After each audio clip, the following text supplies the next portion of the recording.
Hello everyone, today we're going to install Windows 10 on Windows 10. So let's begin. So let's double click on VMware Workstation and let's create a new virtual machine. I'm going to keep it by default, typical.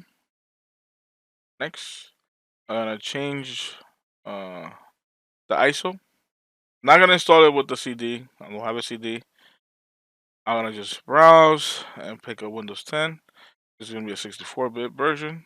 Click open and then click next. Let me see what I have up a product key. I think this should work.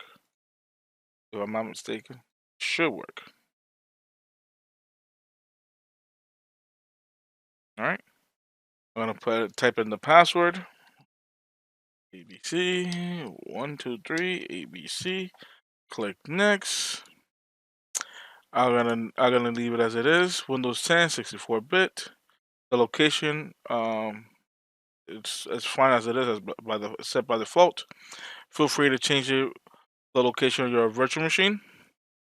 Click next.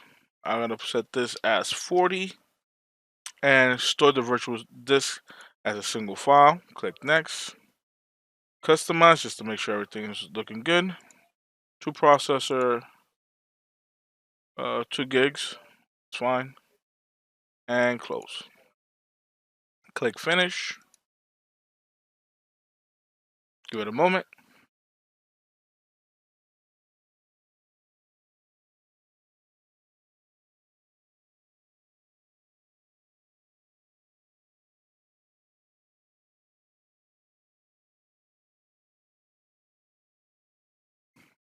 Alright, we're back.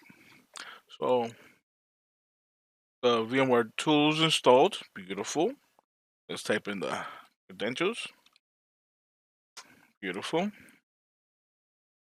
This is how you install Windows 10 on Windows 10.